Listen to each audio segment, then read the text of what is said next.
Okay, I think it is 1 o'clock. So even though I know we're waiting for a couple of people to join us virtually, I'd like to call this meeting to order. And as you can see, Vice Chair Boland is not with us today, so I will be managing both the committee of the whole and the board today. So you'll have to bear with me a little bit on that. So I would like to start off by asking Grace if she would handle the territorial acknowledgement for us, please. We acknowledge that the land on which our school and district buildings are situated on is the traditional, unceded, and unsurrendered territory of the Algonquin people. We also recognize the enduring presence of all First Nation, Métis, Inuit peoples on the land on which we gather here today. Thank you. Thank you very much. And so I would like to do a roll call if I could, please. Chair Humphreys is here. Trustee Doherty? Here. Trustee Gannett? Here. Trustee Primo should be joining us virtually, so we'll keep watch for that. Trustee Rajamani? Here. Trustee Reddy also is going to join us virtually, I understand. Trustee Dobson? Here. Student Trustee Ding? Here. And Student Trustee Beggs is not going to be with us today, I understand. So we also have regrets from Vice Chair Boland, Trustee Kaiser, and of course, Student Trustee Beggs. The roll call for staff: Director Nemi here, Superintendent Barnes here, Superintendent Cousineau Here. Superintendent Poirier here, Superintendent Riddell is virtual with us today. Here. Superintendent Smith here, and Executive Officer Kaplan Jemison here. Excellent, thank you very much. All right, everybody has received an agenda for the committee of the whole today, and I would ask that I require a mover and a seconder to approve the agenda for the committee of the whole. It's Trustee Rajamani, seconder, Trustee Gannett. Any discussions or questions? Seeing none, all in favor of accepting this agenda? And that is carried. Thank you very much. Bye. Right. So as you can tell by our agenda, we are moving directly into closed session. So I would require a mover and a seconder to move us into that closed session as well. So Trustee Doherty and Trustee Dobson, thank you. All those in favor of moving into closed, and that is carried. So we are now in closed session. We'll have to close our doors, and I believe Grace will have to leave as well, eh? So Student Trustee Jane, unfortunately, we have to ask you to leave as well. We'll let you know when we're back in. Thank you. Do you want to stop the recording? Sure. And I can let you know when we're coming back in.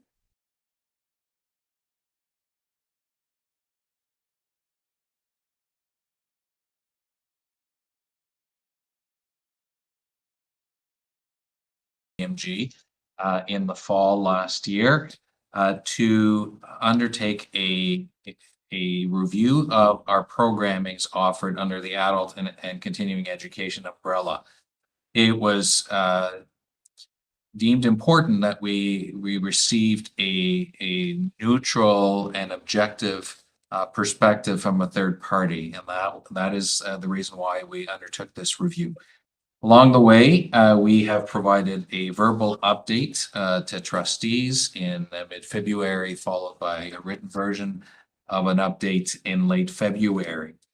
And subsequent to those two updates, staff did receive the draft version of the report from KPMG, and therefore, this is what we are bringing. We're bringing highlights of their early findings to you.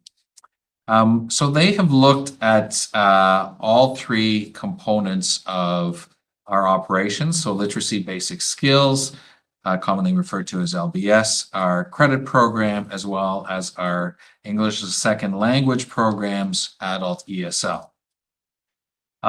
And you do have attached to this report a financial breakdown.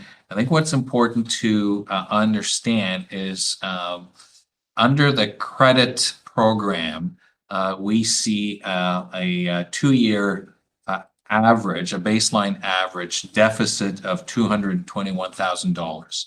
So that is something that KPMG brought to our attention and want us to essentially address a plan and if we are going to have sustainable programs, we need to address that structural imbalance that currently exists in our operations. Their early findings is that there are four areas of challenge within the way we currently deliver programs. And as much as we like to be responsive, their assessment is that we currently have a structural inability to respond to community needs and demand. They also identified that there's a lack of integration between programs, and those are leading to potential opportunities for cross program referrals as well as revenue opportunities. At a district level, they're recognizing that we have an undefined adult and continuing ed strategy. It's a bit of a challenge for us in the weeks and months, perhaps years ahead, to be more explicit in terms of our strategy. And they identified for us discrepancies between ministry reporting guidelines and our delivery realities. So, for example, in some of our credit programs, revenue is generated based on enrollment in courses at count dates.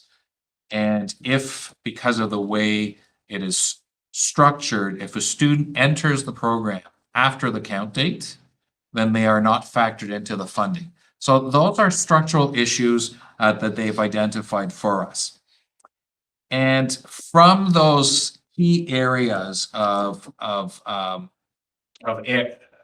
needs or structural challenges, they're presenting a roadmap consisting of 17 recommendations. And I'm not going to walk you through all of the 17 recommendations because they are attached to the report, but you will see that there's a sequence there in terms of developing a strategy that aligns with funding.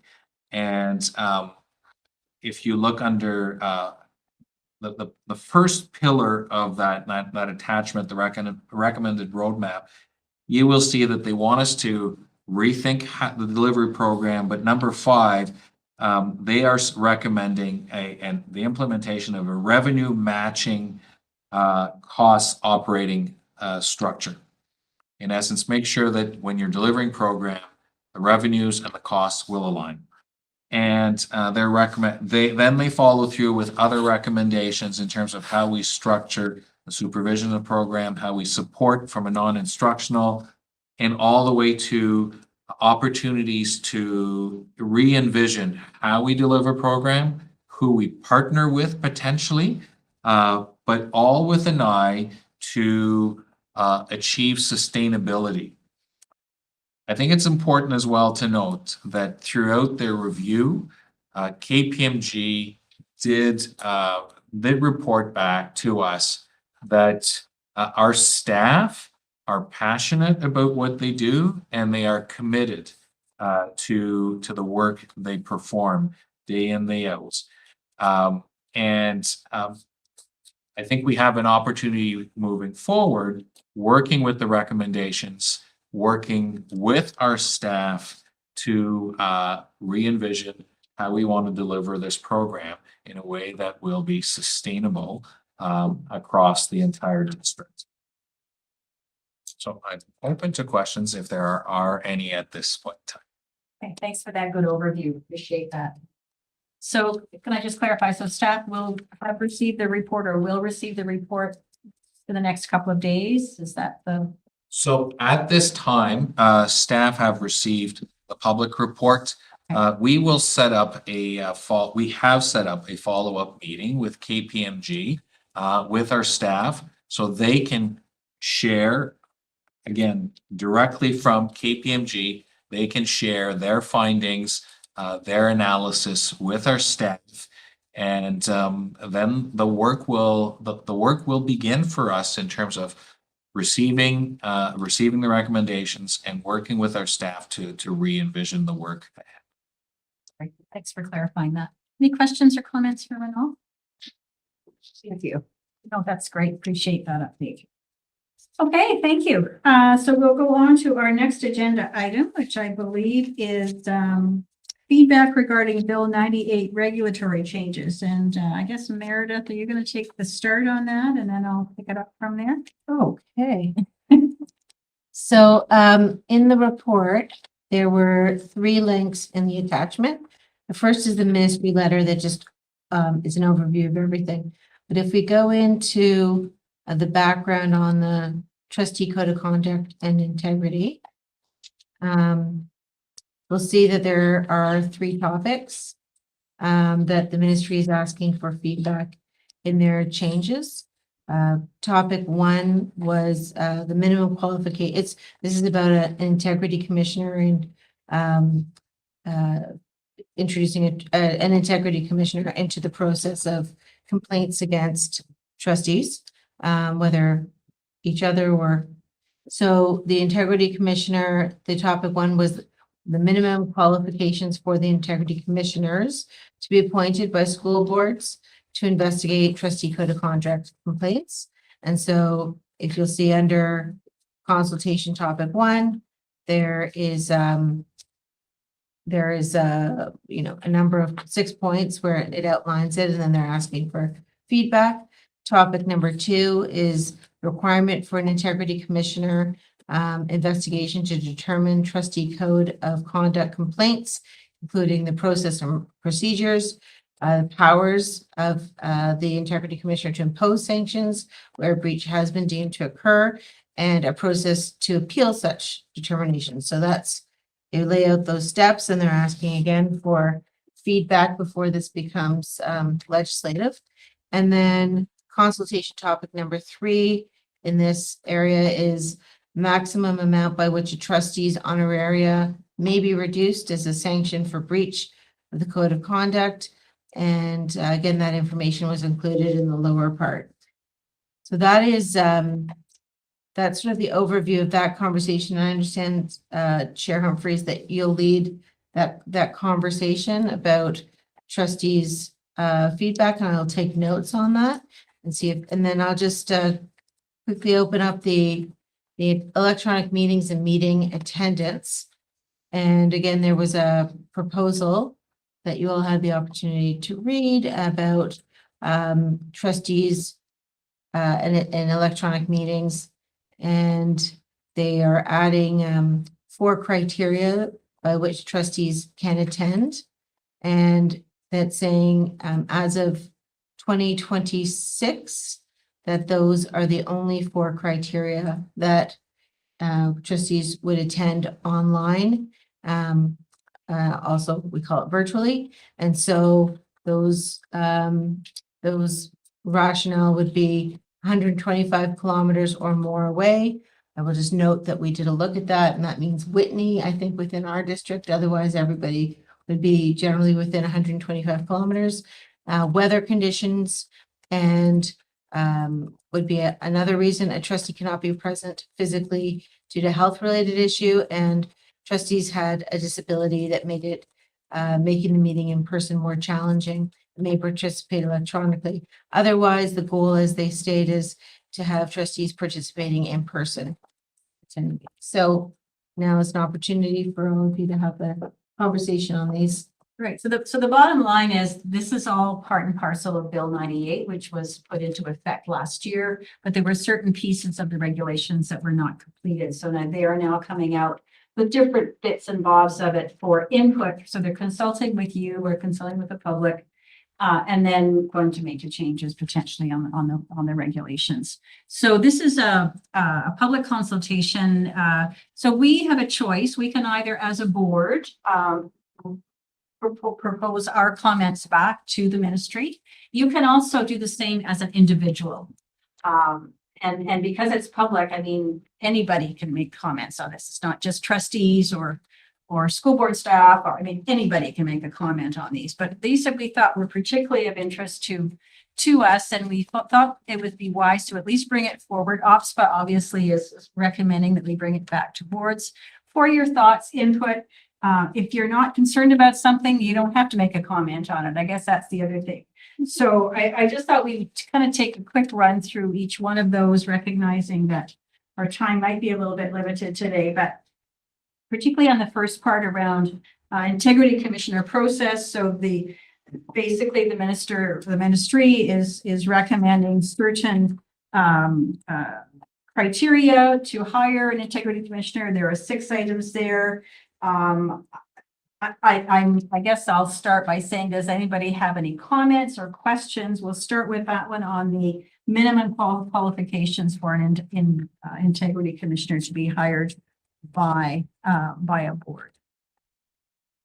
I think they're pretty straightforward, and I certainly, if anybody has any comments or questions, feel free to throw them in. Or if you think of something afterwards, feel free to go into the Ontario Legislative page, and you can make your own comments on it as well. And Susan, I'll just add that at the bottom of this document, there's a link that would take you there. Oh, perfect. And then there's a place that you can, a portal into the comment section. Okay, perfect. It's very easy to do. I know I took a look at it the other day. So the integrity commissioner qualifications look pretty straightforward. The second one is around the processes of how that integrity commissioner investigation would flow with regards to procedures, their powers and sanctions when a breach occurs. So when a trustee breaches a code of conduct, they're pretty clear processes and practices there. So if you've had a chance to take a look, was there anything that glaringly concerned you, I guess, when you look through them? And again, if you think of something, or if you look at it again later and want to make comments, please. Again, I think it's pretty straightforward. I didn't have anything that came to my mind either. The third topic was around an additional sanction with regards to code of conduct breach by a trustee. And their addition here was indicating a maximum amount by which a trustee's honoraria could be reduced as a sanction for breaching the code of conduct. So they're suggesting that your honoraria could be reduced by 25% under a code of conduct breach, as well as other possible sanctions that are already in place. So comments or questions about that? 25%, anyway. I should not add my comment perhaps here, but I think one of the comments around the OSPA table was, our honorary is not very high, so 25% seems a little bit bizarre, but anyway, does anybody have any strong feelings about this one? Do you want to make your own comments on it?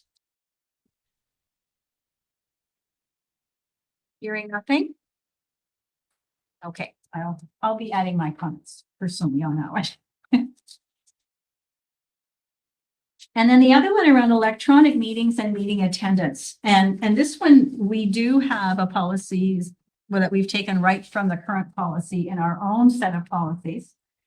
And you'll see on the paper that you have, we talk about the current. So we have a policy that requires the chair of the board, the chair of a committee, or the designate to be physically present at every meeting.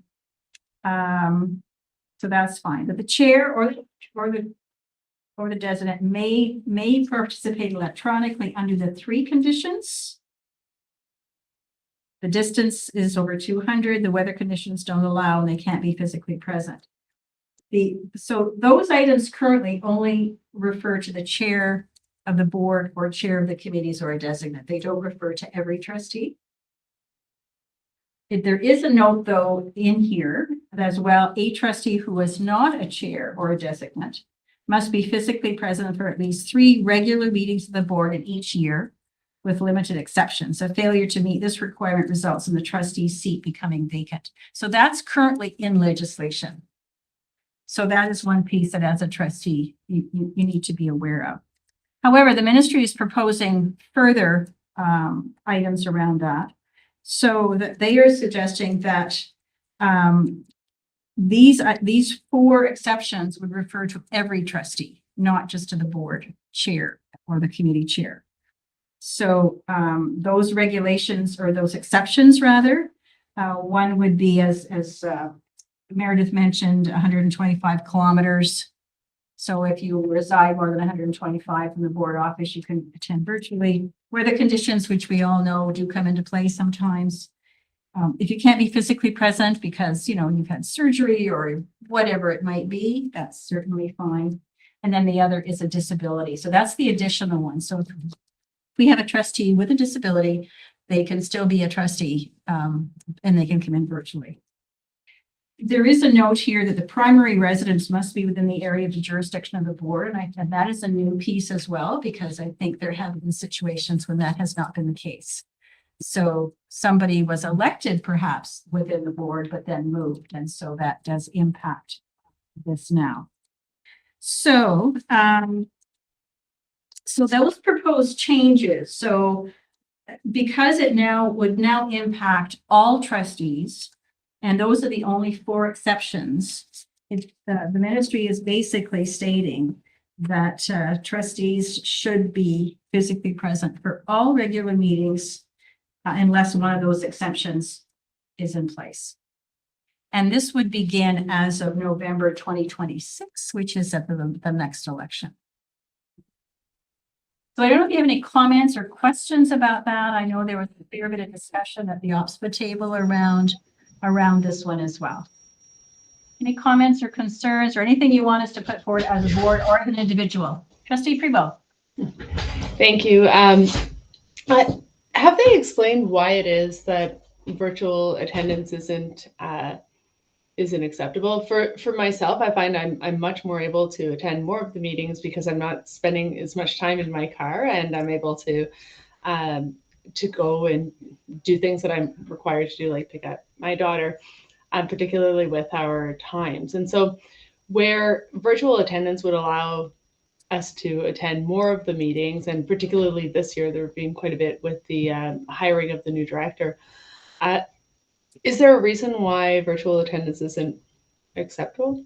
Like, did they give a rationale?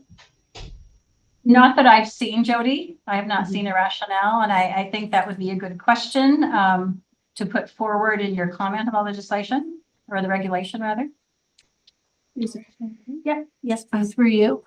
If you click on the link for the Ontario Regulatory Registry, it does say in-person attendance requirements were temporarily in response to the COVID-19 pandemic, and the suspension expired on November 15th, 2022.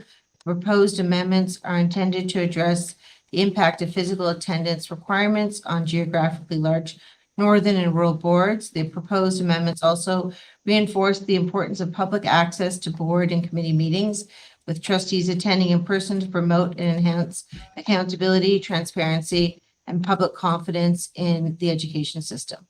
So Good, thank you for that. So that's a bit of rationale. I don't know if that helps or not, Jody, but that kind of gives you the background on it.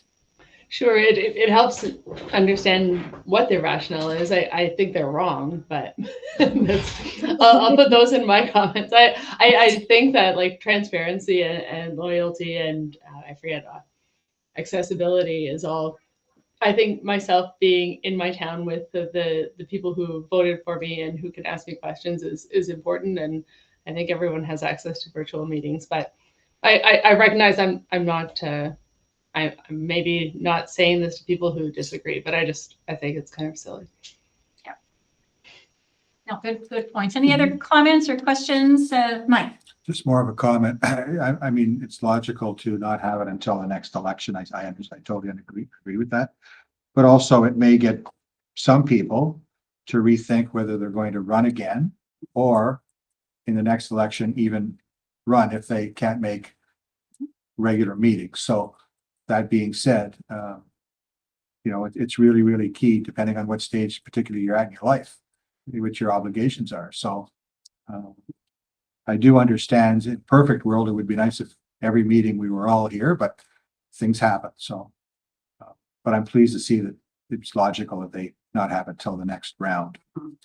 So anyway, and I understand, like in Jody's circumstance, I've gotten to know Jody somewhat, and it's really, really challenging at the particular stage that she's at in her career and in her life to attend, each and every meeting. So anyway, thank you.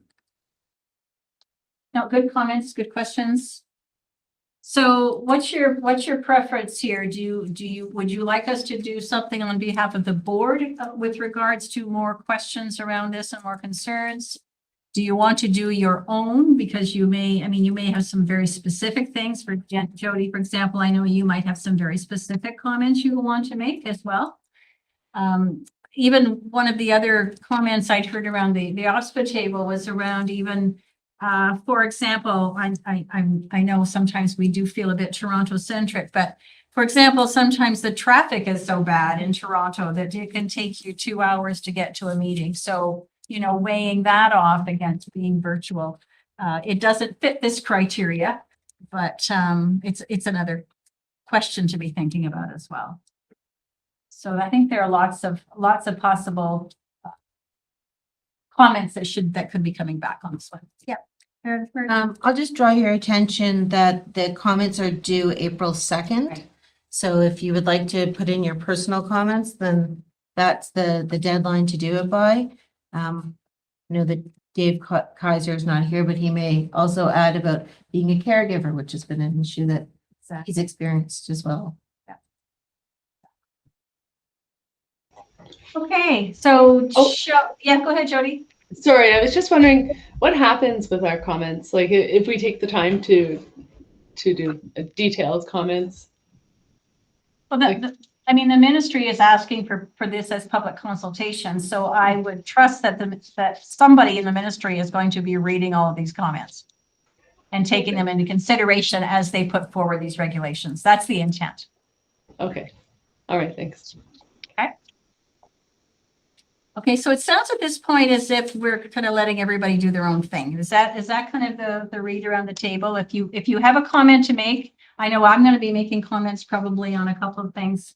But if you have a comment to make, please go in before April 2nd though and do it. It is very, very straightforward, very simple to do. So I would encourage you to do that.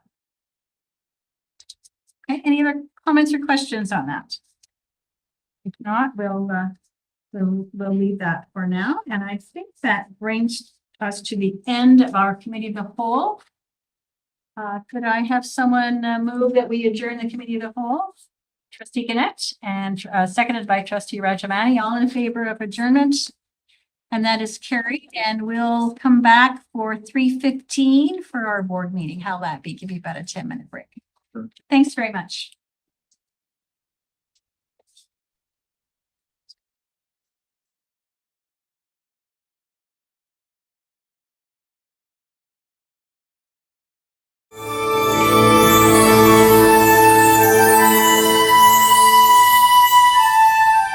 Uh, 16, 17, 18. He's playing old school. I said that. Well, we could- Yeah, usually I drink coffee. I start to feel she's some like This- so I could. Oh, and well, Yeah, I- if you want to talk to her, she'll say. Yeah. Sure. But we're, yeah.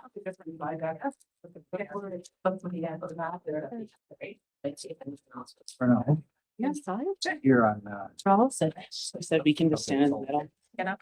Around. I didn't know. I'm in the middle. That's okay. Not as much as great. But there's nothing. I- Yeah, yeah. I'm sure it is. Did you birthday picture? Yes. Is that it? Yeah. Thank you. Grace has got this. I'll just pass it on. metaphor. Pass this. Oh, your glasses. And do you have the image? Killing it. One day, and of course you can't really get to there from here. Your son. No, it's done because I'm right in my mess. I'll be maybe during tomorrow's meeting. Yeah. Or when you. Yeah. Not, I got it.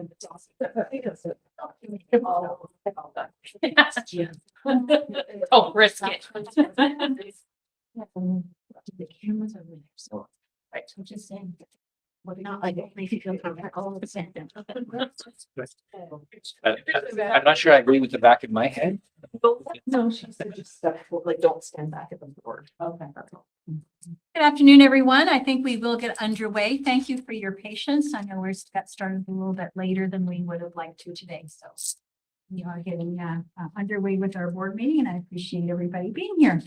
I would ask Carthy if sorry, trustee Rajamani, if she would please do the territorial acknowledgement for us. We acknowledge that the land on which our school and district buildings are situated is the traditional, unceded, and unsurrendered territory of the Algonquin people. We also recognize the enduring presence of all First Nation, Métis, and Inuit people on the land on which we gather here today. Thank you. And if I could call on student trustee Grace Ding to please do the invocation. May we who are assembled here have a true understanding of the duties that are placed in our hands. We seek to have the wisdom to honor our obligations to the good of the residents of Renfrew County, to the parents, teachers, electors, and especially the students. May those who teach be ever inspired by goodness, and may the wisdom and knowledge which they impart to our students ever serve as a beacon to lighten their way. As trustees and administrators, we will work together with integrity, perseverance, and respect to the fulfillment of the trust bestowed upon us. Thank you very much, Grace. I'll go on to do attendance if I can, please. I'm here, obviously, trustee Doherty, present, trustee Dobson, Here. trustee Gannett, Here. trustee Primo.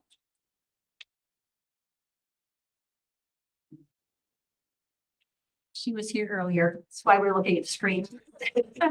I don't see her on there now. Okay. Trustee Rajamani? Here. Trustee Reddy? Here. Thank you. Student trustee Beggs is not here. Student trustee Ding. And everybody have regrets from Vice Chair Bowen and trustee Kaiser. And potentially trustee Primo. I haven't seen her back yet. Director Nemi. Here. Superintendent Barnes. Here. Superintendent Cousineau. Here. Poirier. Here. Riddell. Here. Smith. Here. And Executive Officer Kathleen Jemison. Here. Thank you very much. All right. I do need to approve our current agenda. We have a agenda outlined for us. I don't think we have anything added to it. I will be putting something under correspondence and other business, but it's already listed there, so I don't need to amend the agenda. So could I have a mover and a seconder for the agenda? Trustee Rajamani and trustee Gannett? Sure. And all in favor of approval of the agenda? That's great. Thank you very much. And are there any declarations of conflict of interest on this agenda as we see it? Being none, we'll move forward. Now, I do need an approval of the minutes of February the 27th. I know that you all received those earlier in the month, and I require a mover and a seconder. So trustee Dobson, thank you, and trustee Doherty. All those in favor of the minutes of February the 27th? Obviously, there were no changes required. Thank you. Okay, all in favor, then that's done.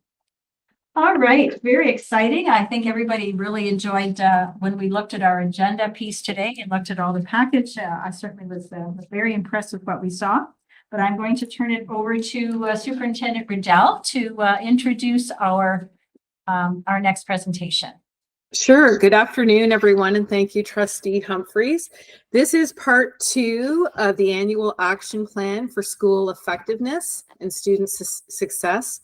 The secondary team presented on February 13th and identified some of the goals, which we will speak to today in the work that we've been doing with our administrators, teachers, and with students. And we will also talk about the midterm report for the math action plan. But we have a fabulous team, and I'll turn it over to Krista Rakowski, who is the Assistant Principal of Program Services. All right. Okay, thank you. So I'm here today with my secondary instructional coaches. So I have Margaret Crochet, Craig Beatty, and Jana Bello. And in the spirit of UDL, which you're going to be learning about today, we do have an alternate format for people in case anybody prefers a paper copy of the presentation. So I can maybe leave it with, and if anybody would like, if you just want to let us know, and we can give you a copy. And if you don't, Thank you. That's great. I'm guilty. I still like my paper copy of it. So Not too, but if it's printed up. Yes. All right. So good afternoon. We're excited to be here today, as Kristen said, with part 2 to present an update on our annual action plan. And this is the first time for this clicker, I think. So we will see. Well, there you go. Okay, great. All right. So you'll see here just a summary of our growth targets for the year. We won't take time to read all of them. I know everybody here is capable of doing so, and they are in your slide deck and obviously in your package as well. So the focus of what we're going to be presenting today is really going to showcase goals 1, 2, and 4 of our action plan, and what it looks like at the classroom level. So goal 1 and goal 2 that we have here. And it's going to be exciting to hear, because you're going to hear exactly, what this looks like on the ground. So just to give you some information to front load what the coaches are going to be talking to you about, we have taken a closer look at our EQAO data, and that's guided our work. So some of our work. So what you'll see in this slide has led us to prioritize our work in the number and algebra strands, because you'll see here that the pink and green areas from the results from last year's 2022-2023 math, grade 9, indicate that these are 2 areas that we could really be focusing on in order to help support our students further. So as it says there, a closer look at our EQAO data has guided the focus of work in supporting our learners.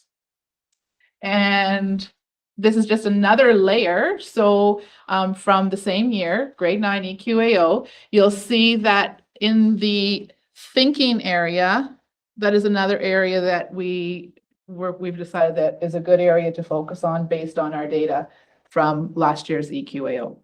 Okay, so again, that supported some of our work.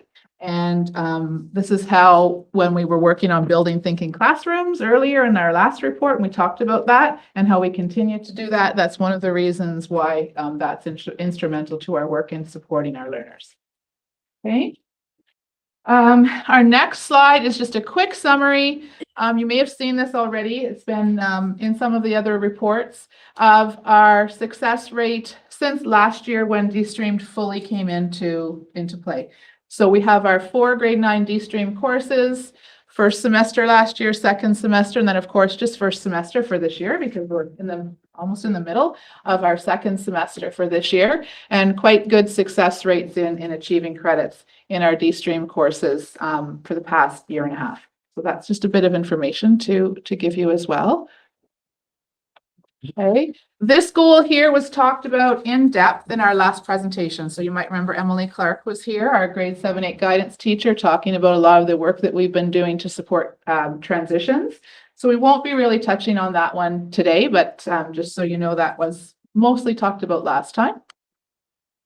And then this one here, like I said, goal number 4 is also part of our work today.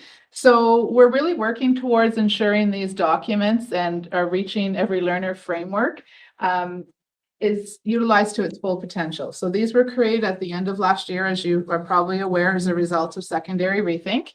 And we got them out towards the end of the year. So we've been working really hard this year and implementing and getting them into people's hands so that they can make use of all that great stuff that's in them.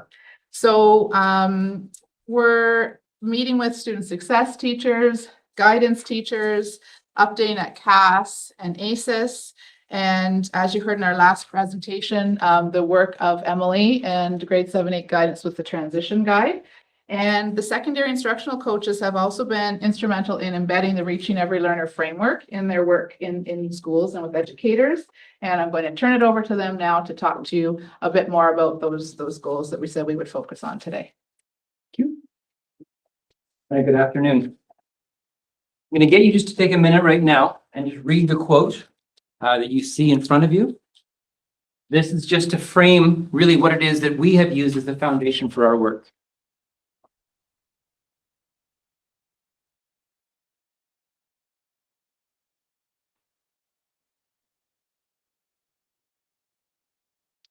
Just so you know, Barbara Pape is the Senior Director of the Learner Variability Project. And this idea has really been a big part of what we've done. I'm going to play this video for you now. When we teach to the average, many students get left behind. When learning new things, we bring to the task the sum of our life experience. All learners are skilled in some areas while struggling in others. Being good at one thing doesn't presume a deficit or a strength in another. For example, a student who is good at recalling facts may not have an affinity for grammar. He might flourish in small groups while feeling daunted by reading aloud. Like the singularity of a fingerprint, each student has a unique way of learning. Variability in and among learners should not be viewed as undesirable, but rather celebrated as virtue. Diversity, after all, is a strength that contributes to the common good. Universal Design for Learning offers a framework for designing curriculum that addresses the predictable, complex, and varied needs of learners. It is the key to unlocking the wealth of talent inherent in all learners. Right. So that really then gives you an idea of what we've been trying to do. And research would show that when instructional opportunities, when assessment opportunities are structured with the principles of universal design for learning in mind, that's when students are able to really show more thoroughly, more accurately what it is that they're able to learn and to know. And so the principles of universal design for learning, as you can see on the slide there, really the goal is to design opportunities so that students become expert learners. And an expert learner really is broken down into the three categories that you see here, because they will be purposeful and motivated. They will be resourceful and knowledgeable, and they'll be strategic and goal-directed. And that's what we want to see all of our students able to show, is that that's who they are, that's what they're about. And so that's, as we've been trying to work, we've been trying to build these principles into the work that we've been doing at a system level, at a school level, and with individual teachers and departments. So just before we go into what we've been doing this year, just to give us a bit of a background, we wanted to go over with you some of the things that we were doing last year, because really that's, as Krista said, that's where we began this journey. And so these are slide decks from work that we did with educators last year in specific subject areas. We designed some learning sessions for them. And so if you wanted to dig into what was it they were thinking about and learning about last year, then you could look at those. All of those, as you can By see. clicking, right? Yeah, these are all clickable to slide decks. Here's some other ones that we did. So we worked with tech teachers last year, with teachers who teach civics. And then finally, we finished off with those who are teaching Understanding Contemporary First Nation, Métis and Inuit Voices, which is a grade 11 English credit. And so those were some of the sessions that we did last year. And then again, as Krista mentioned, we finished off the year by starting from the Reaching Every Learner framework and then designing subject-specific sites in the grade 9 de-streamed areas of English, math, geography, and science. And again, that was designed by the team, but it was working with educators and giving sample lesson plans, sample assessment tasks, so that people would have access to that, to have a starting point as they were working down their way in this journey. Also work with this screen, just to give us this side of the room a little bit more intimacy. So I'd like to focus on the work that continues from last year, with a focus on reaching every learner.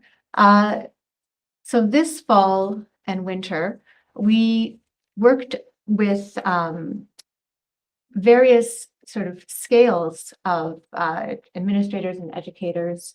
And if you would like to think about the board-wide learning opportunities that we worked on, we provided a session for administrators on disciplinary literacy.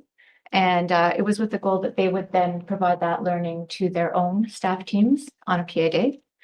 We worked on learning with teachers from the de-streamed grade 9 course.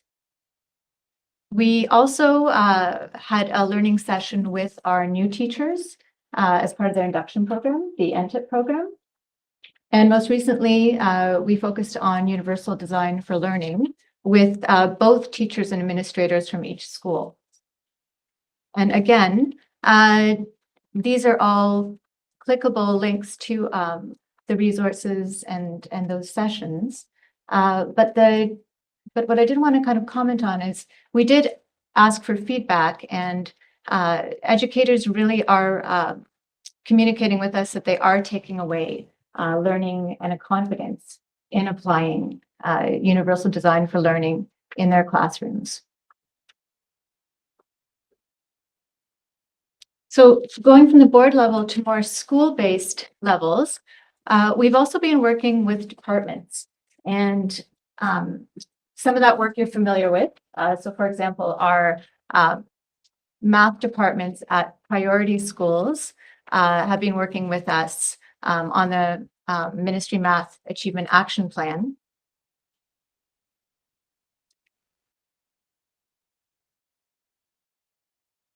And as you know, that work has involved designing diagnostic tools or looking at early screeners and responding to it. We've also been looking at the thinking classroom and those very effective instructional practices with that group.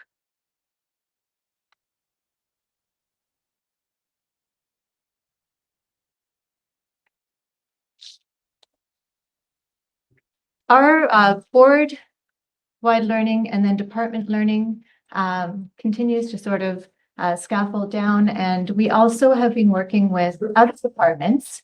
So for example, we have worked with Canadian and World Studies departments on de-streamed geography classes where we focused on assessment and providing meaningful changes to assessment of culminating activities. And we've worked with facilitating department head meetings in the area of assessment and evaluation as well. And then this year, we've also had a lot of individual partnerships with educators. And we have co-designed instruction and assessment opportunities in all of these subject areas. And that brings me to introducing some of those examples now. I'll pass on to you. So this past semester, I had the privilege of working with a wonderful teacher named Riley McGuire at Valor. We co-planned, co-designed a culminating task for her grade 10 applied history course. And when I first met with her, she indicated that she didn't feel like a traditional paper pencil exam was going to allow her students to demonstrate their understanding and their learning around the big ideas of the course. And the meaningful connections that she had focused on with them between the historical events and the impact that they had on our current societal situations. So as you can see here, we came up with two options for them to choose from. One of them is a ranking ladder where they had to choose what they thought was the most significant event in each time period that the curriculum is broken up into. And then they had to justify why they ranked those as the most significant events. And then the second option was a social justice issues poster analysis using our Unlearn posters, which we actually have used at previous board meetings for some of you who have been present at those. And they had to do a poster analysis, and they also had to create a poster and justify why they chose to depict a particular social justice issue. And I got Riley to give me a little bit of a testimonial and a little weigh in to see, always want teacher voice and not just our voices. So on this slide, you'll see what she was speaking to in terms of what was really important to us in the development and the design of the task. Mostly, I just want to highlight the choice, use of graphic organizers, scaffolding so that the project itself was chunked for students to make it more manageable, in addition to an oral interview component. So it wasn't just on paper. This is an example of part of the ranking ladder assignment. And off to the right is a sample of the success criteria from the rubric that was used to evaluate the student work. By asking learners to do some ranking, we are really asking them to think critically about what they're learning as opposed to just having kind of a straight recall of facts and information. A little bit more from Riley. So here she's just highlighting how significant it was in terms of students having choice in the posters that they were choosing for the second one, and that the questions were very open as opposed to being really prescriptive.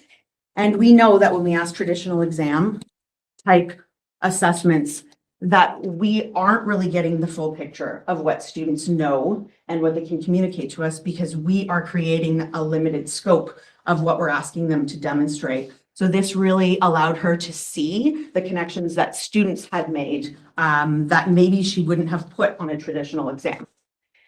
So this is one of the posters that they had to choose from. And this is a set of like brainstormed thoughts that the student had. So that poster being about women's rights issues, which is one of the main topics that she explored with her class. This was a poster design, and just a few words from the student there. And they had 8 issues that they could choose from. So this one is an environmental issue, but there were also types of oppression such as racism, classism, and so on that they had to connect to their learning that they had done throughout the semester.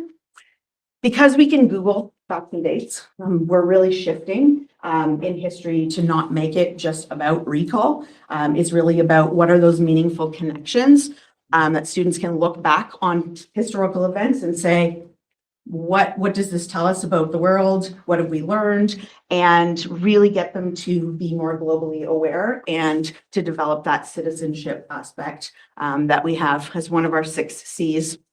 And just a couple more to just give you an overview of the different aspects of the project. We have been working a lot with individual teachers and also at our professional learning sessions around self-assessment. And research tells us that this is the most powerful form of assessment, and it's probably the most underutilized. And so we're really trying to build in how to get students to be active in the learning process and also in their assessment process so that they can really do that goal setting and hopefully achieve to their potential. So the last one, more words from Riley. She did have a lot to say. She said she has a couple tweaks that she would do, but she is going to do this type of project again. She was really, really happy with it. She's just commenting here on the importance of clear success criteria aligned with those overall curriculum expectations, and how that allows her to make more specific feedback and students to do that self-assessment and also understand better the feedback they're receiving from her. Pass back to Craig. All right, so I'm just going to quickly go through another one. So here's an overall expectation from a grade 9 science course. It's really just an overview of some of the contributions. It's, a timeline type activity. And I'm a little old, but, I would remember doing this type of thing. Here, look at this chart, answer these questions. Any questions? No. All right, off we go. We had a teacher who attended when Peter DeLillidahl was with us. He gave a session in the evening on Zoom for how to use his thinking classroom structures in other curriculum areas other than math. Stacy Reed is a math and science teacher at Arnprior High School, and she attended that, and she took one of the things that he showed us and said, I think I can do better with this type of overall expectation. So here's a video, just about 45 seconds of her class doing it. But what she did, before I show you the video, she gave them about 12 dates or 12 events. Very diverse, and just said, where do you think in the last 400 years these took place? They weren't allowed technology, and they just tried to figure out where it was.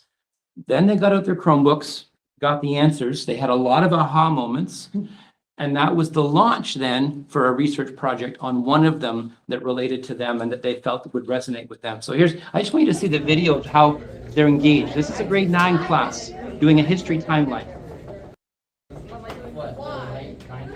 Ignore the kid who's yelling. I thought about editing him out, but I thought that wasn't accurate. great. Very engaged. So Stacy Reed.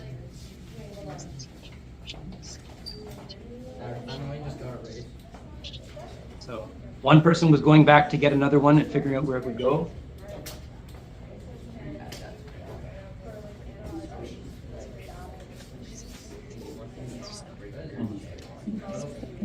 All right, so we're going to move on. Just again, because you can just see the engagement and really, sorry, Hannah, I'm messing up, I think. Okay, let's see if I can get you out of here. Sorry. It's okay, 1 second. I got excited and started clicking. We all do that, believe me. There, hang on.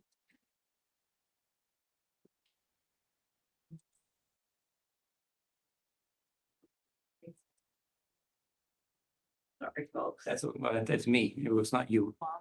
You're apologizing for what I did. 2 seconds, all right. There we go. Right, so again, and we're not going to take time for it.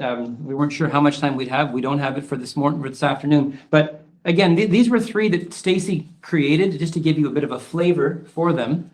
And if we had more time, and if you really want to know, you can email me and I'll send you the answers. They're not in the slide deck.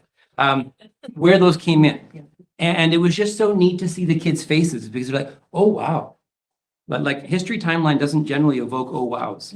And that was just, again, this was, a result of a teacher going to PD that Peter Lilladell did, and she and I sort of then worked together to put this together. So that's just another taste of it. This is where we're going next. Again, taking what feedback we've received, looking at, again, some of the data, looking at our goals. This is just a quick summary of sort of where we see our work going between now and the end of the school year.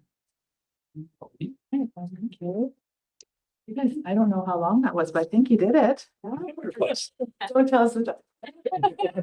So, I really see in the work that they've shared, the links with student success and curriculum, like all of the different strategies that, that they talked about today are not everything. It's not exhaustive, but it's definitely ones that we wanted to highlight, from success criteria to student choice to, just engaging different types of engaging activities, alternate forms of assessment, self-assessment. I don't know if I said that already, but anyway, there's lots of great things in the work that they shared today that we're working really hard in curriculum to promote student success and how closely they are intertwined.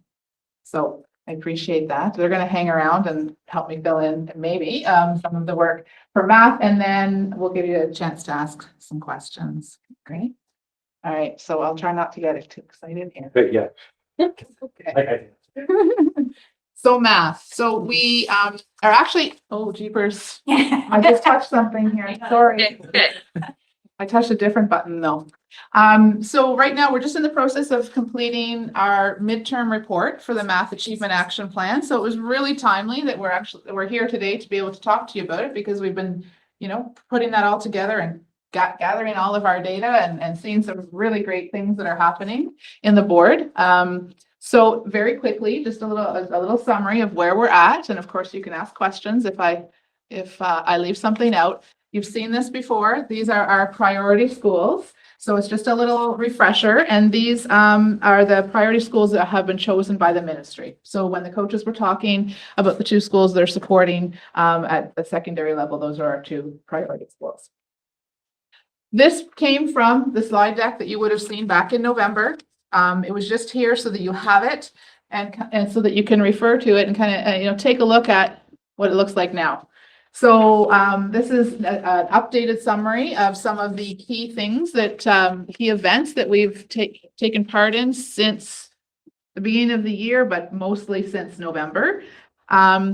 And what I want to do is just kind of give you some data that supports the work and tells you a little bit about what the impact has been on educators and learners since we've started our adventure with the Math Achievement Action Plan.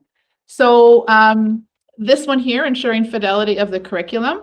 So we have worked really hard. We, with ministry funding, we purchased the digital tool Knowledge Hook for grades 7, 8, 9, and 10 students. And we've been rolling that out as the year progresses.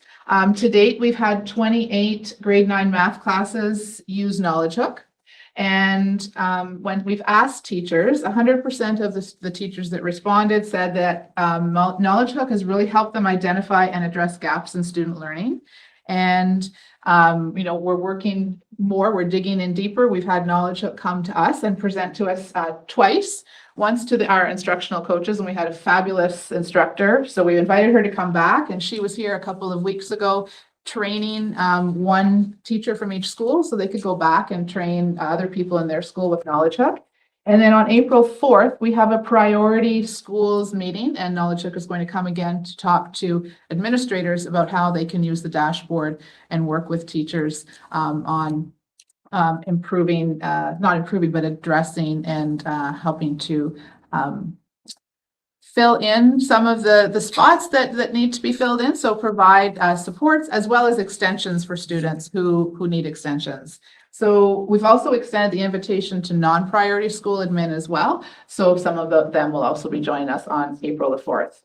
Math Up, you've heard us talk about Math Up and our work with Marion Small. We have 100% of our elementary priority classroom educators accessing Math Up throughout the school year. So that's really quite good. We have 58% of them using it regularly. So there's a bit of a discrepancy there, but we do have everybody in and using Math Up. It's available to all grade 3, 6, and 9 teachers. It's actually available grade 1 to 9, but since we're focusing on 3, 6, and 9 for our priority school work, I thought I would mention that. We know that Rubicon, who promotes and helps us with our work with Math Up, has a dashboard that they're working on improving. So right now, the data we have isn't totally showing everything that we would like it to show, but we're working with them on that.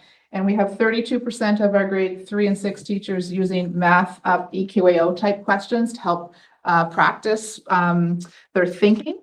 And from a school-based survey that we did with grade 9 schools, we have 70% of grade 9 teachers using Math EQAO type prep questions.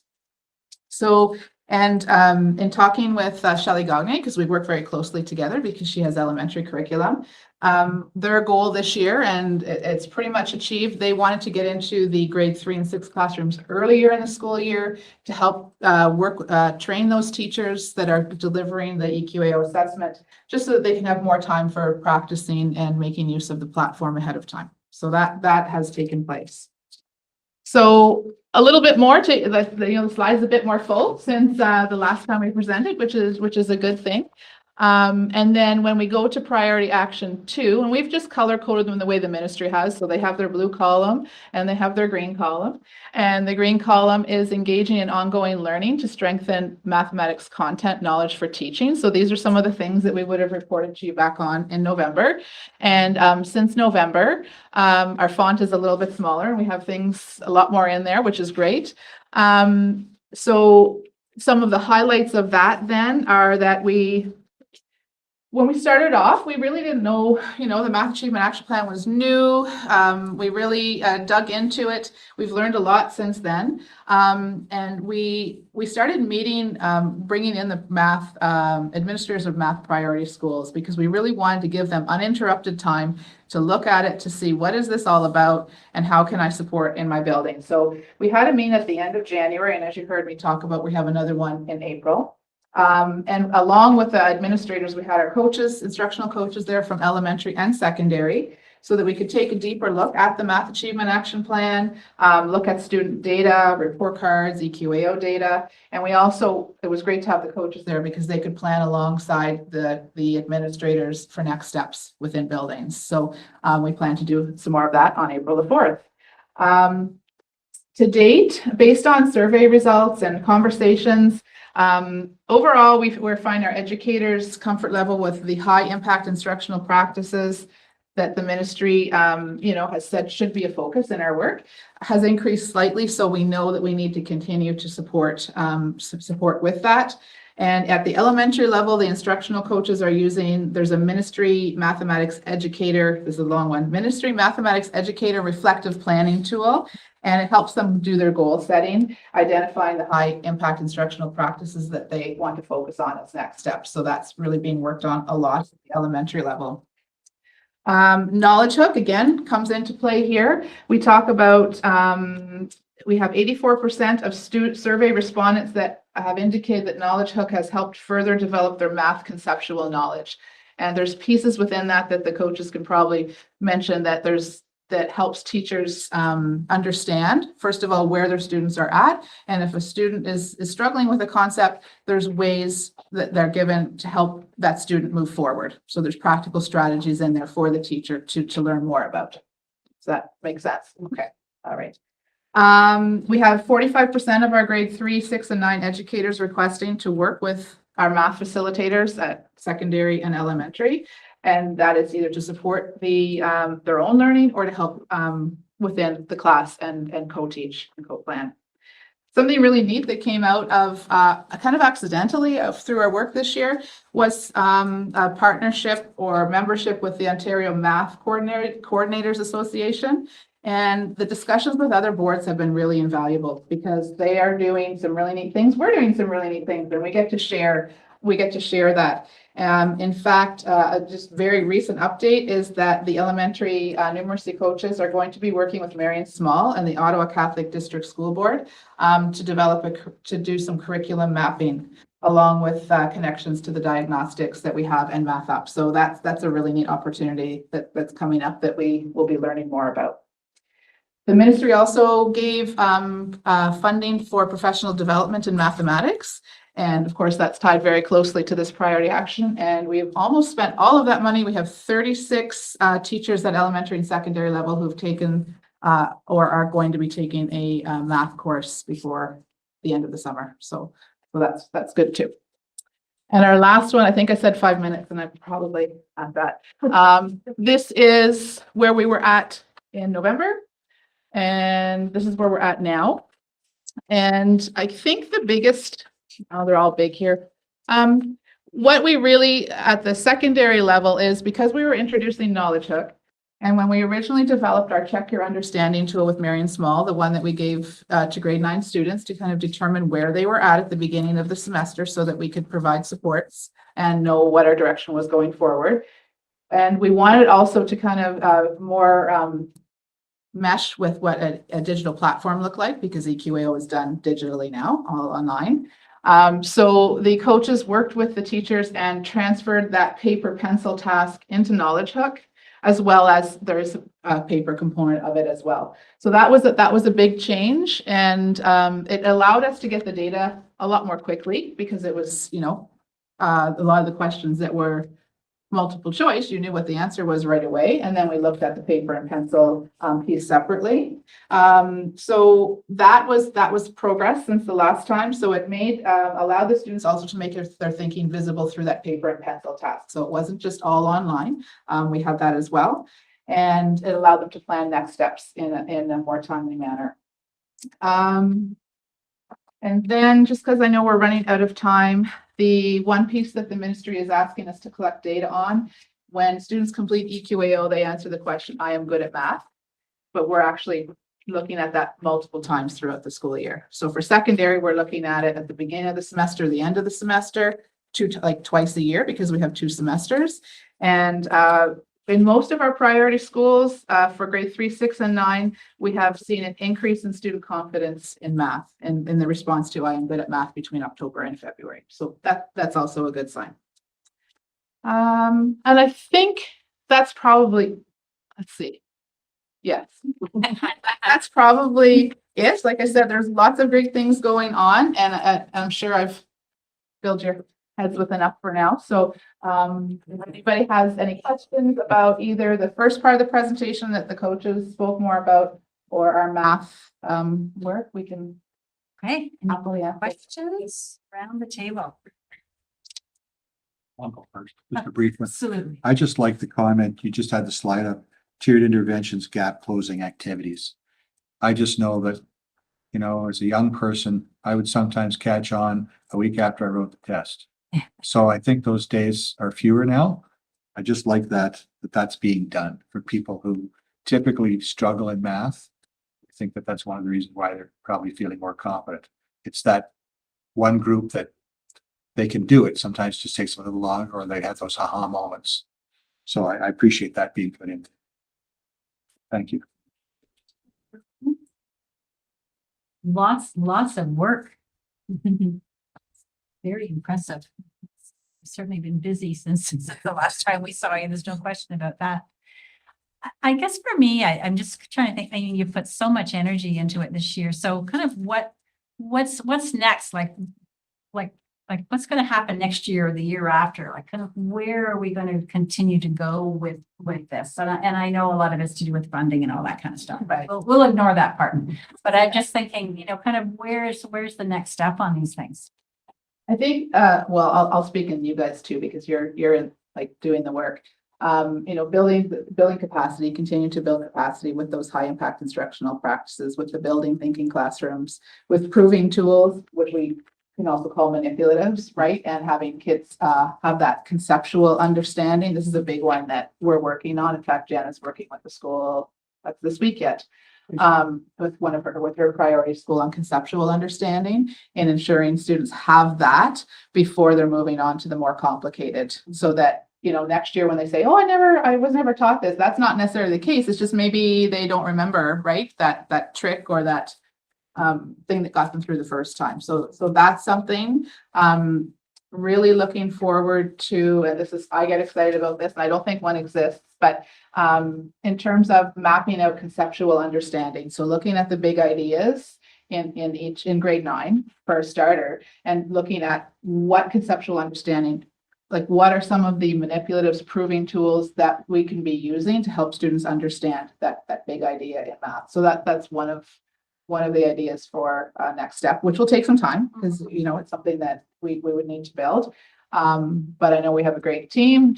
Don't know what that looks like next year, but that's something that we would be excited about. More work with EQAO in terms of, you know, really making use of the practice test, all of the tools that are in it that are great resources for students to be using. We're hearing from teachers that students really need to slow down and write the test. So looking at developing some, you know, practical tips and strategies for students and teachers when they're writing EQAO, so that we really get what they know. An anxiety, perhaps, do you think, or is it just they're trying to get it done faster?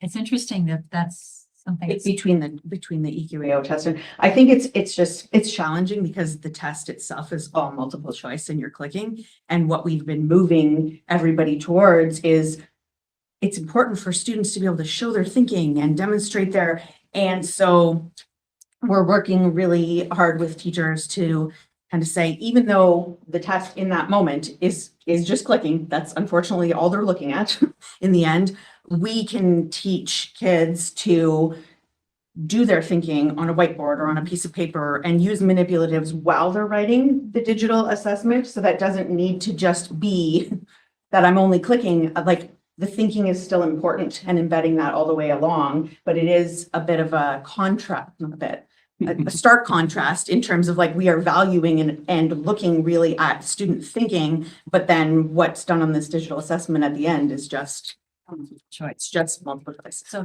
I understand now why you would want to try and let them slow down a little bit so that they actually get that work done, right? And at the same time. So time pressure is not a huge issue. Like I'm not that familiar with it. On the test itself, I don't think time, no, it's more getting them to take the time and do the thinking that we say we value all the way along, but it is so different than, like, we don't have teachers who are giving digital multiple choice, just click and show me your answer. And then which we don't want. Which is a good thing. That's what we don't want. Yeah. That's right. So just getting them, like talking that out with them and getting them to practice, like, even though that's all you're doing is the clicking, we want you to do all the things that you've been doing all the way along.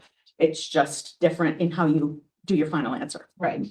Yeah, that makes sense, just to slow things down a little bit and let people let students do the work they need to do to get to that final click, right? I'm sure that's part of the challenge all the way along with anything. I mean, everything is so fast now, right? It's just kind of automatic. And so when you're clicking, it's easy to do clicks without thinking necessarily. So, so there's still lots of work to do. I guess that's one of the. Oh, yes. It's actually exciting to see how much, you know, like where we can go with it. Building thinking classrooms, continuing to grow that work as well. We have lots of teachers really interested in learning more about that. So So it sounds like you're getting really good positive feedback from your teachers and from students as well. Like, you know, how are you kind of connecting the dots on that? With students. But mostly it's like when they're in the classrooms, working with students and getting that feedback, that direct feedback, whether they're co-teaching or just, you know, visiting the classroom to support. And we do it through student surveys too, but you know, it sometimes those are hard, you know, to get information from. But that's how we got the student confidence survey. We had time given to the students to ask those questions, and actually we built upon the one question that the ministry wanted us to ask and added a number of other pieces that we felt were important for the teacher to have an understanding of. You know, when we were working with Peter, we got all kinds, Peter Lillidahl, we had all kinds of positive feedback from students. Oh, this is great. Like when he was leaving, they were sad to see him go, like the time went fast. So we're hearing good things for sure about that. I would just add, like, as we're growing in our universal design for learning and in conjunction with our Reaching Every Learner framework, I think as we keep doing professional learning sessions and people are bringing, you know, these principles back and embedding them into their planning, I think the biggest difference we're seeing is like students are getting choice. And so then engagement goes up because they're actually feeling comfortable with like, oh, okay, well, I don't have to do this one thing. It's not the like one right way to do that. So I'm just thinking of the one that I presented. I know that Riley said, like, the kids were like, so I don't have to do both of these, you know? And so it's like, I just think that alone is really like the feedback that we need, and just seeing engagement go up in classrooms when we are in there, I think is enough of, we don't need questionnaires sometimes, right? You just see it. No, you don't need a questionnaire, but yeah, that student engagement is worth so much, right? If they're engaged, then that's 3/4 of the battle right there. So it's great. Any other comments or questions? Anything from you, Grace? I know you're the student voice here. Really putting you on the spot, but any comments you want to make? I mean, I've definitely seen this firsthand, especially in math classes. I've seen the difference that it makes to just have people go work in groups and go into whiteboards. And it really does help if someone's struggling, other classmates can help pull them together, and it just really helps to create a collaborative and helpful environment.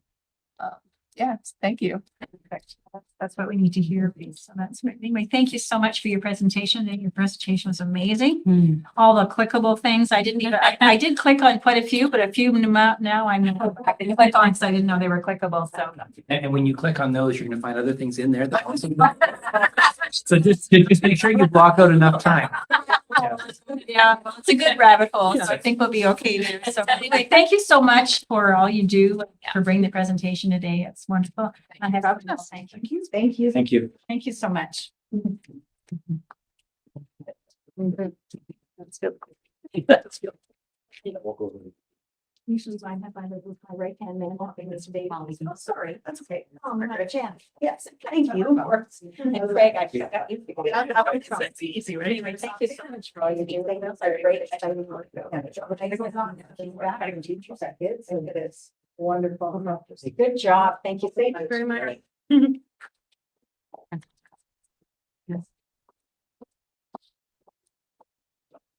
Yeah, so that's.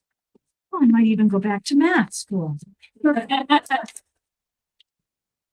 fun when I was there.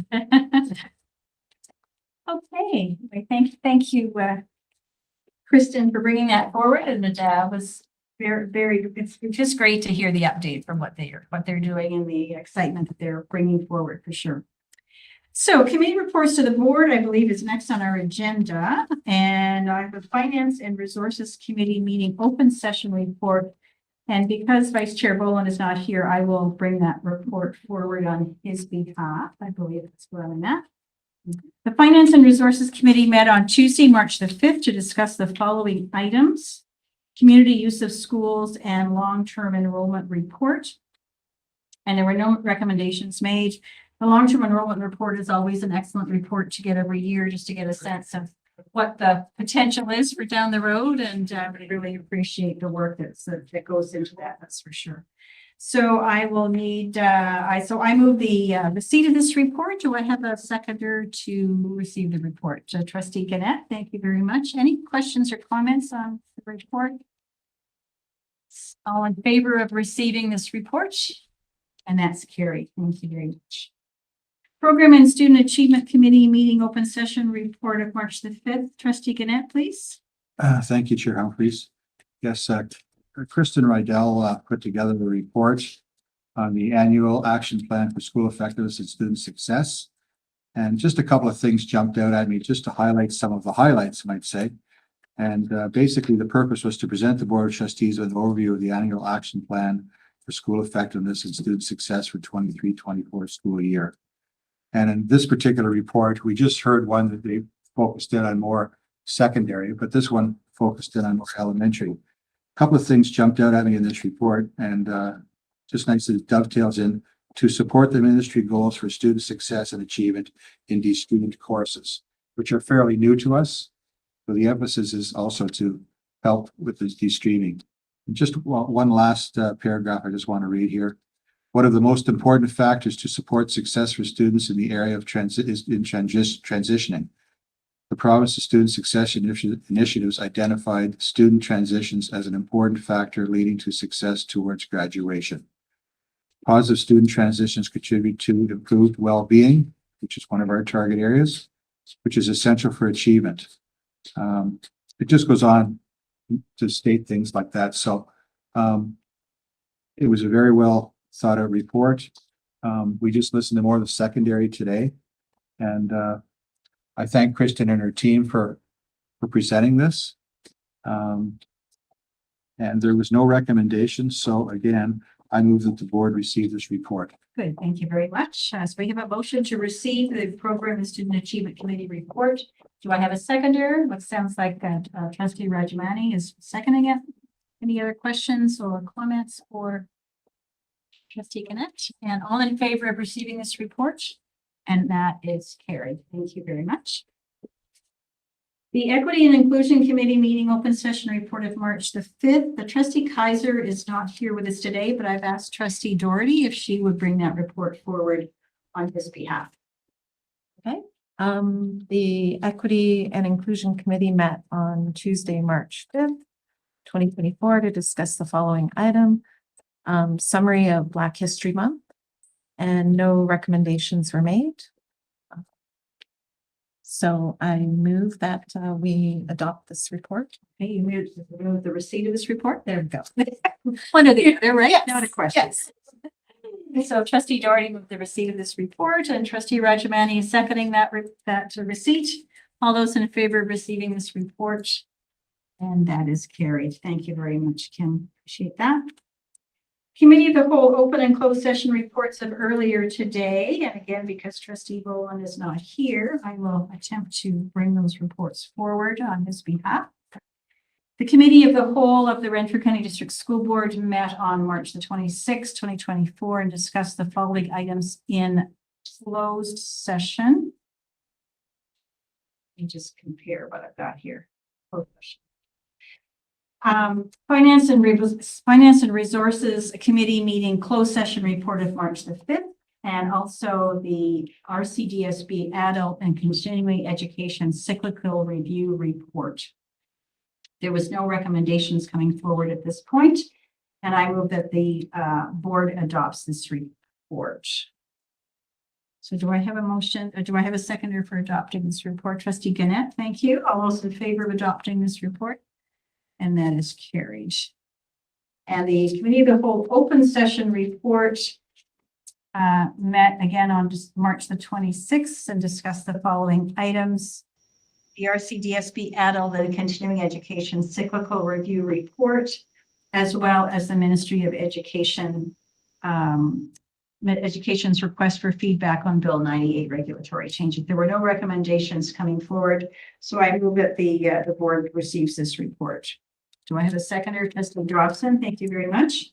Any questions or comments on this report? Seeing none, all those in favor of receiving this Committee of the Whole report open session?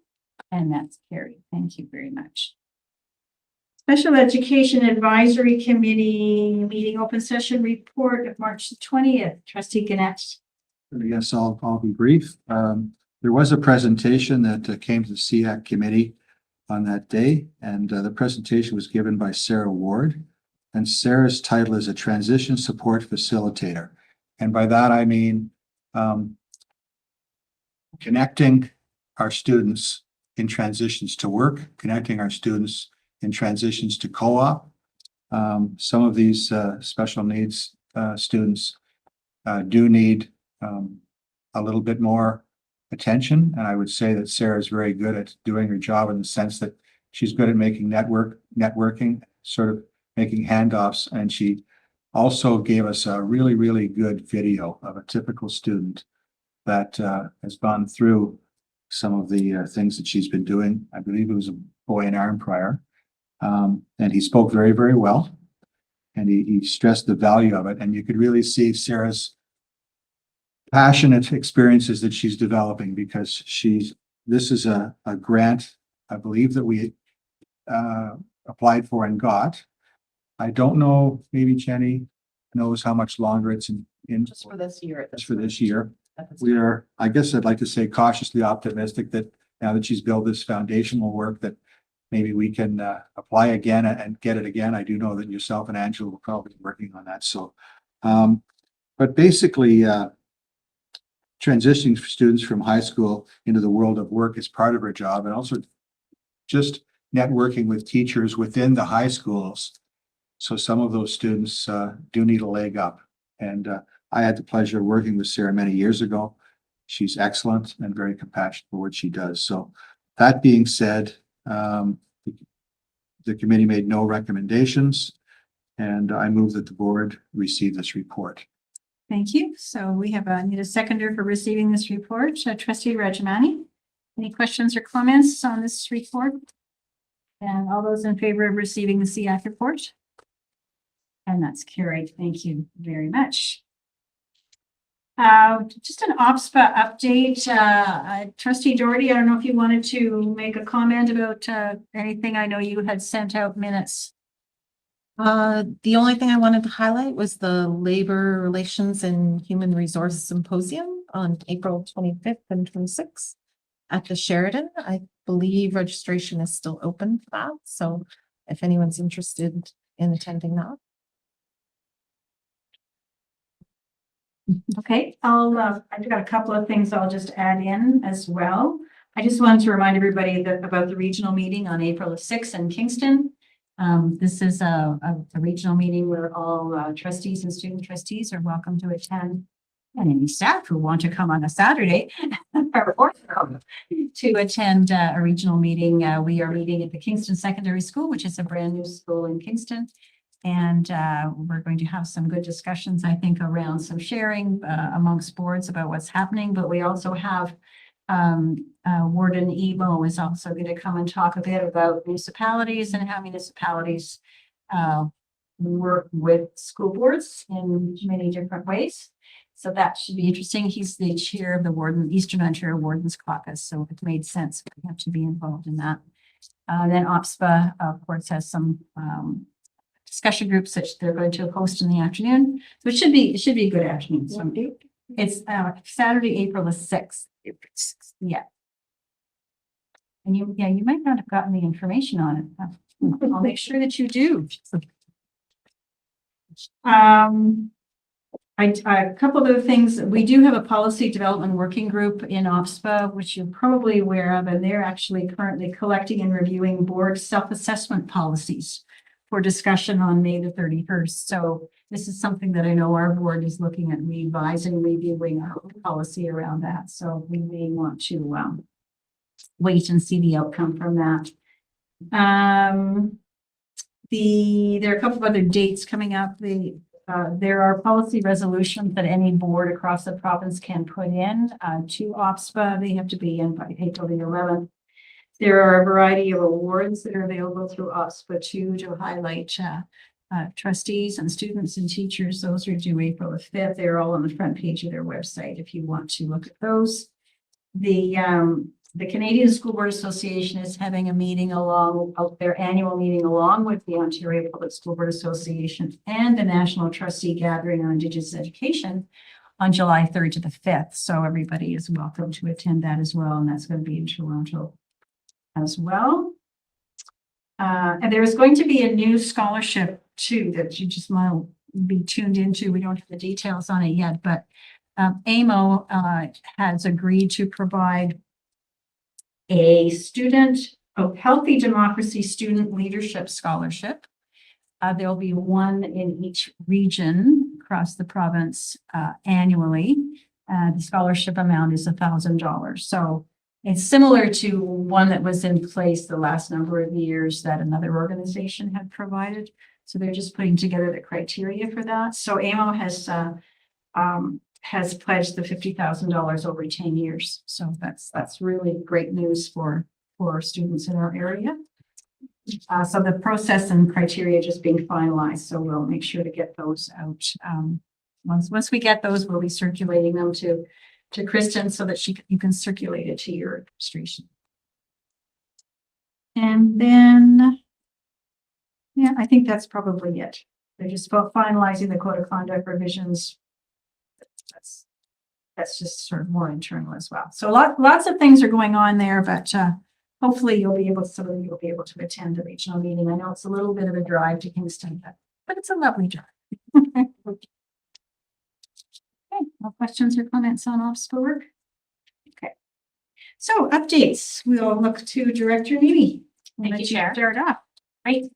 So the month of March flew by, especially with March break in the middle, and we hope that students and families had a fun and safe break.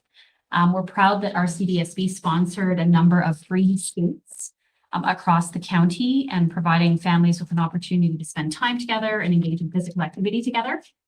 And on the note of skating, one of my highlights from the past month was joining the staff at Eganville District Public School in their student staff grade 8 hockey game. It was a real nail biter. It was 11-11 right at the end of the game. And then all of a sudden I was sitting on the bench because we put our best players out. And I looked out and I saw a sea of students against 5 adults. And then they scored and won. At least that's how I remember how it all ended. And anyways, it was a lot of fun. And it was really nice to spend time with the students and staff in Eganville.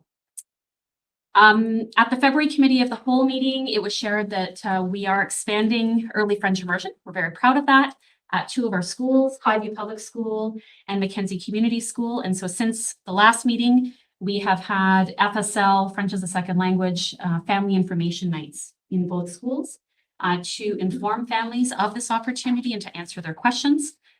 And we appreciate families' engagement with that. I had the honor of joining our facility staff on the Monday of March break for a professional learning opportunity. Many members of exec were there participating with the team of our custodial staff, maintenance staff, and all of the other support staff that make up the facilities department. A highlight for me was participating in the Kairos blanket exercise. I have participated before, but it's an experiential learning opportunity that teaches us about our shared history.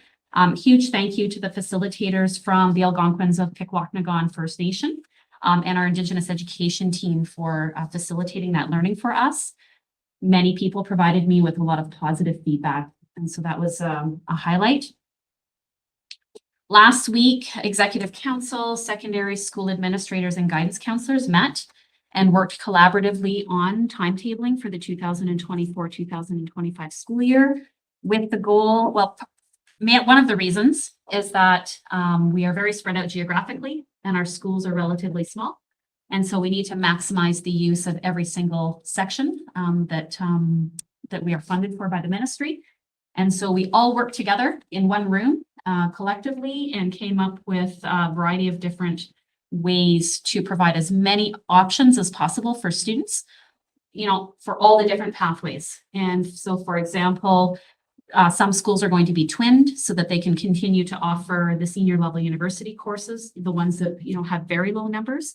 Twinning the schools and looking at V-learning models instead of the traditional e-learning, which is asynchronous and not as effective as V-learning. So we're very pleased with the first, I shouldn't say it's the first. The secondary team has been meeting all year to talk about this. It was my first time joining them. But what I was going to say was it's, I think, the first time that all schools come together in timetable in that open and transparent way in that sense. So that's something to really build off of.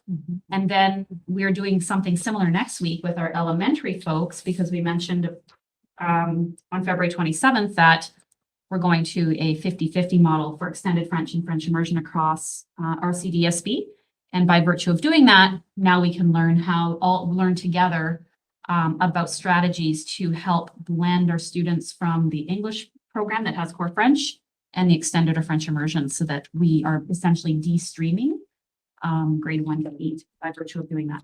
So excited to work collaboratively with exec and central staff and our school leaders on that. And as we look forward to April, we're excited about the preparations that we are engaging in to prepare for the upcoming school year and to continue our journey of excellence all together. Okay, thank you. Thanks very much. Any questions or comments, Director?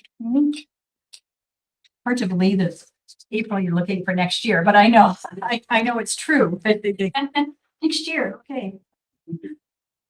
Time does go by quickly though, and I know once you get through March break, I think all the schools kind of feel like it's a little bit like a snowball going down. Anyway, that's exciting. Lots of exciting things happening for sure. I do have a brief report as well for this month. I did want to just share with people the interesting opportunity we had with Business View magazine earlier this month as they approached us to be interviewed as part of an upcoming article. They were looking for examples of projects with partners that would be highlighted across the province. And I think one of the things they were trying to do was to encourage somehow more funding to support different kinds of partnerships. So we felt it was something that might be worthwhile being a member or part of. So I think there were 4 or 5 boards that were being interviewed. So we were one of those. So we'll just watch, watch for that when it comes out in the May edition, hopefully. And we do expect to see a draft before that so that we can be sure that the right messaging gets across. I did mention a little bit already about Warden Emo. I did have the opportunity to meet with him a week or so ago just to discuss partnerships with municipalities and school boards. And so I'm very pleased that he's able to come to our regional meeting in April. And I think we are also planning to have another meeting with him as our own board with his warden hat on, as opposed to his warden caucus chair hat. So looking forward to finding those common interests and priorities with our local municipalities. And last week, we had a pleasure of meeting with some people at the St. Paul's Anglican Church in Clobden, which was really a pleasure. It was really sort of a follow-up to our Student Support Fund work, where we did have some of our donors come to the board meeting. This one, we thought we'll just go out and chat with them a little bit, because they had been supporting the Student Support Fund for many years. And it was a real pleasure to meet them and to get to know a little bit of the background about why they do support the fund. And I know they support Cobham Public School as well. So that was a real pleasure. And I know we've had some social media on that as a result too. And then I think just for me, it's a pleasure for me to see how well Director Nemi is fitting in. And I don't think we can pull the wool over her eyes at all. I don't think she's figured out everything. She's met with most of the trustees, and I know she's met with the student trustees. She's had a lot of very good personal interactions with so many staff, and I think it's just a real pleasure to see how she's being able to fit in. Appreciate her leadership, and just nice to have another set of eyes looking at what great board we already are, but what the potential is for future as well. I have to congratulate you on being here for less than 3 months, and January, February, March, less than 3 months, and really has, I think, a really good handle on pretty much everything that's going on. Maybe there's a few things we can slide in. But anyway, I have to congratulate you on your ability to do that so quickly. And student trustees. So Grace, I'm looking forward to hearing what the student trustees have been up to. So in recent months, I've had the amazing opportunity to collaborate with the Mackenzie Community Schools Student Council, as well as our Indigenous student graduation coach, Jose Bourgeois, to complete a revised land acknowledgement for Mackenzie Community School. and our revised acknowledgement aims to stand in solidarity and to promise meaningful action towards cultural equity.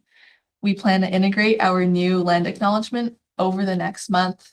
And right now, the Indigenous student grad coach, Jose, plans to work with her other schools, Obiango and Valor, to create a new land acknowledgement with them as well.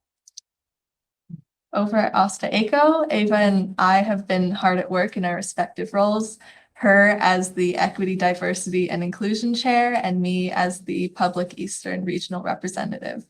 So over the next month, I'll serve as the Public Education Interest Group Lead for Asta Eco's Menstrual Equity Initiative, which aims to advocate for the renewal of the Menstrual Equity Pilot Program.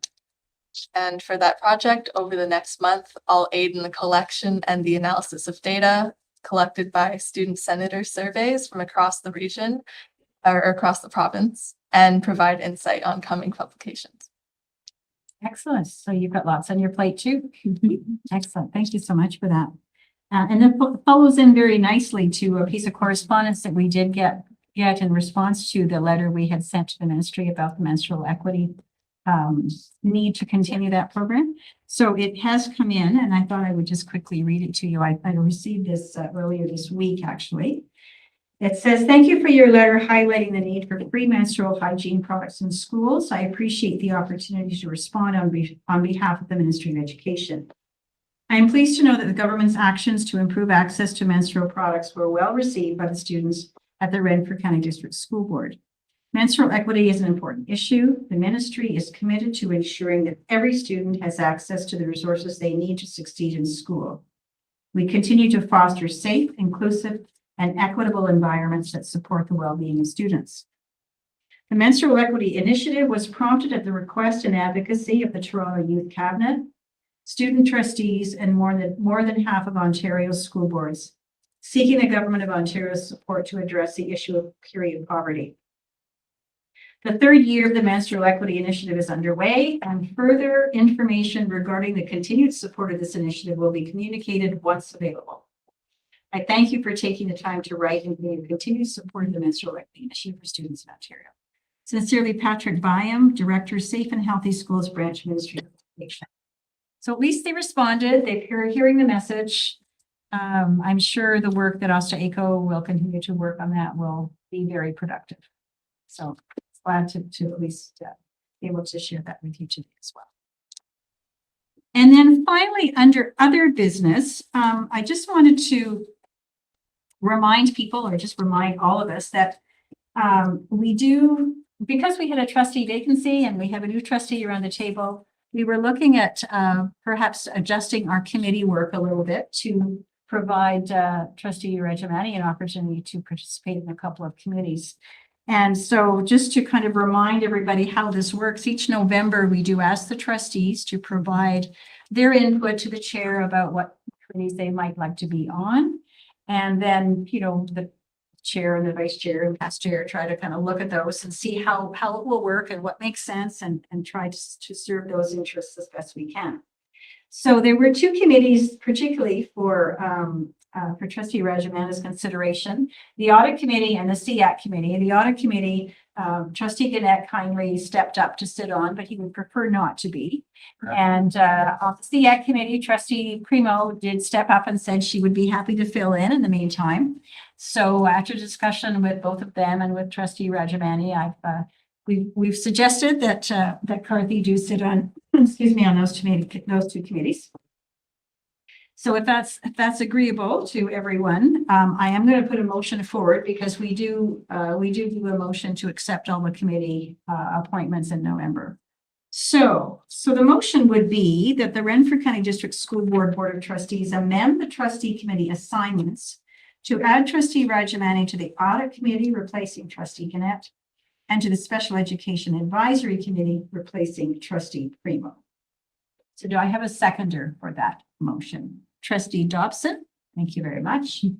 And Trustee Primo, I know you had your hand up as well. So I think we're happy with that. All those in favor of this motion?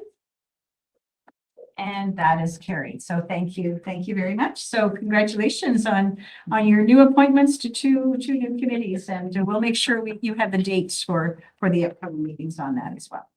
And you do have another trustee that's at those committees, so they can help you along the way for the first meeting or so if need be. And I think with that, if there's no other business that I have missed, that's all I have on my list.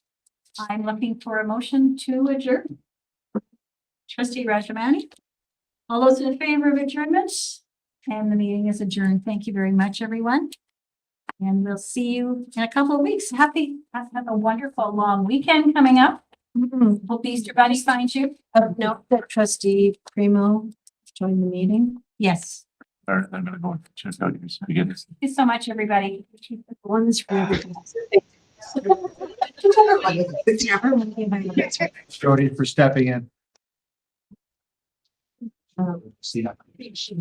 So when he was presenting, she could see when people are looking to come in. So a couple things. Oh, so that's what I'm He's trying to present with my. I try not to look at home during I meetings. know, too. Yes, I saw. That's why I was Fine. If others, I just, when she joins. Or Michelle goes shares this with anybody else that wanted No, manage. Yeah, that's a setting. Yeah, so. Whatever. So I think, okay.